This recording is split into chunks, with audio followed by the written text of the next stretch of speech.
બગદાણાના કોળી યુવાન નવનીત બાલધિયાને ન્યાય આપવાની માંગ સાથે મહંત ઋષિ ભારતી તથા સુરતના કોળી સમાજના યુવા અગ્રણીઓ 300 જેટલી કારના કાફલા સાથે મહુવા પહોંચ્યા। હોસ્પિટલમાં સારવાર લઈ રહેલા નવનીતભાઈ સાથે બાપુ અને ચિરાગ ઝાલા સહિતના આગેવાનોએ મુલાકાત લીધી। આ કેસમાં એસઆઈટી રચાયાના 2 દિવસ વીતવા છતાં હજુ કોઈ પૂછવા પણ ન આવ્યું હોવાનો દાવો ઋષિ ભારતી બાપુએ કર્યો।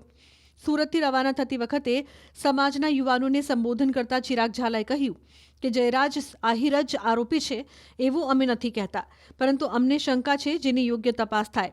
સાથે ચિરાગ ઝાલાએ કહ્યું કે આ કેસમાં બેદરકારી દાખવનાર બંને મહિલા પોલીસ કર્મીઓ સામે પણ ગુનો દાખલ થવો જોઈએ। સાથે જ તેમણે દાવો કર્યો કે જો જયરાજ આહિરની સંડોવણી ન હોય તો માયાભાઈ ચૂપ કેમ છે। કોળી સમાજને એકજૂથ બનીને ચૂંટણીમાં મતની તાકાતનો પરચો આપવાની હાંકલ કરતા ચિરાગ ઝાલાએ ઇશારામાં સવાલો કર્યા કે જેમના મત નથી એ સમાજના આંદોલનકારીઓ પરના કેસ પાછા ખેંચી લેવાય છે, તો આપણા સમાજના આંદોલનકારીઓના કેસ પાછા નથી ખેંચાતા। ઋષિ ભારતી બાપુ પણ સંબોધન દરમિયાન આકરા પાણીએ જોવા મળ્યા। તેમણે રાજ્યના 2.5 કરોડ કોળી ઠાકોર સમાજને પોતાની તાકાત દેખાડવા હાંકલ કરી। સાથે જ તેમણે હિન્દુ રાષ્ટ્રના નામે સમાજને ગેરમાર્ગે દોરાતો હોવાનો આરોપ લગાવ્યો। ઋષિ ભારતીએ કહ્યું કે ધર્મ જગતમાં અંદરખાને રાજનીતિ ચાલે છે, ધર્મના નામે ધંધા ચાલે છે। હિન્દુ રાષ્ટ્ર એટલે 15% લોકોનું શાસન અને 85% લોકોની ગુલામી। ત્યારબાદ બાપુએ સવાલ કર્યો, શું આપણે આવી ગુલામી જોઈએ છે? જો ન્યાય નહીં મળે તો આ મુદ્દો સીબીઆઈ અને યુનો સુધી લઈ જવાની ચીમકી ઋષિ ભારતી બાપુએ આપી। ચિરાગ ઝાલા દ્વારા આ મામલે રવિવાર સુધીનું અલ્ટિમેટમ અપાયું છે। દરેક જે આગેવાનો છે પોતાના પક્ષ ભૂલી, પોતાના સંગઠનો ભૂલી આજે સમાજમાં જે એકતા બતાવી છે ને એ કોઈક અનેરો ઉત્સાહ છે। આજે તમે જોયું હશે અહીંયા અમારી એન્ટ્રી થઈ અને જે અમારા ભાઈઓએ જે અમારું સ્વાગત કર્યું છે એ બદલ તેનો દિલથી આભાર માનું છું।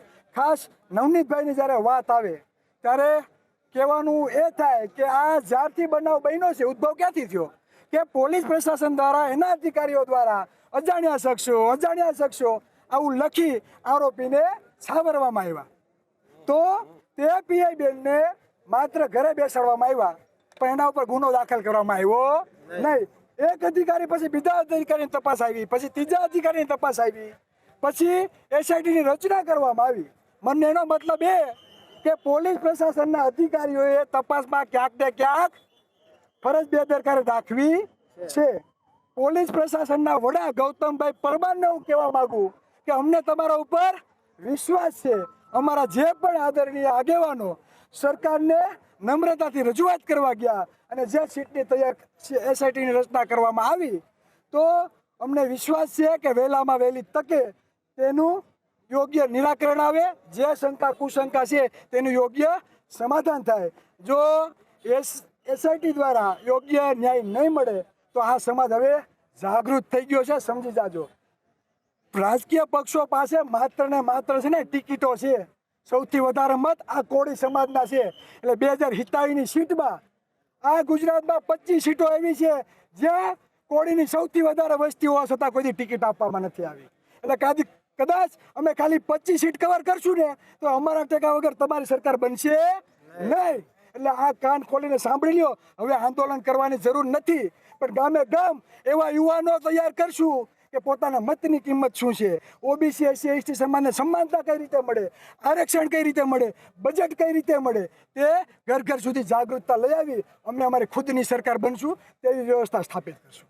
એ લુખ્ખા તત્વો જે હતા એ પાછા વિડીયો બનાવીને અન્ય લોકોને બતાવે છે ત્યારે એની હદ થાય છે। આ દેશમાં 2 પ્રકારના ગુંડાઓ છે। એક ગુંડા કે જે જનતાના હિતમાં, દેશના હિતમાં, સનાતનના હિતમાં કામ કરતા હોય છે એ ગુંડાઓ તો કોઈ વંદનીય છે, પરંતુ જે ખોટી રીતે લુખ્ખાગીરી, દાદાગીરી કરે, નાના માણસોને દબાવવાના પ્રયાસ કરે એવા લુખ્ખાઓને ગુજરાતમાંથી ને ભારત દેશમાંથી હંમેશા નિકંદલ કાઢી નાખવું જોઈએ।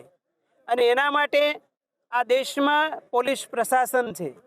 આજે પોલીસ પ્રશાસન પણ 2 પ્રકારની છે। એક રાષ્ટ્રને વફાદાર અને અમુક નિશ્ચિત પાર્ટીઓને વફાદાર। એટલા માટે ગુજરાતમાં જે પેરાડોક્સિકલ સ્થિતિ પોલીસ તંત્રની થઈ છે એ એટલા માટે એ સિસ્ટમને હું તો કહું જનતા આજે જાગી ગઈ છે. પોલીસને પૈસા આપીને મોટા જે લાગવગ ધરાવતા હોય એ લોકો ખરીદી લે છે. આવું કરપ્શન પોલીસ તંત્રમાં પણ ચાલે છે. અને ચોથું કારણ કે જે પીડિત વ્યક્તિને કલમ લગાડવી જોઈએ કાયદા કાનૂન પ્રમાણે એ કલમ ન લગાડે અને હળવી કલમો લગાડી અને હંમેશા એમાં છટકબારી પકડી લે છે. એટલે મારી કરબદ્ધ વિનંતી છે પોલીસ તંત્રને કે જે પીડિત વ્યક્તિ છે એને હંમેશા ન્યાય મળવો જોઈએ. અને 2-3 દિવસ પહેલા ગુજરાતની તમામ પાર્ટીઓના કોળી સમાજના લગભગ 15 MLA, 3 MP, 2 મિનિસ્ટરો અને એક કેન્દ્રીય મિનિસ્ટર આ બધાએ મળી અને સરકારશ્રીને રજૂઆત કરી અને સીટની રચના થઈ.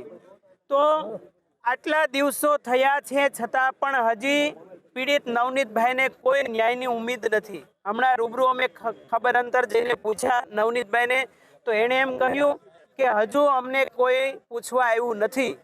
તો આનો અર્થ શું છે?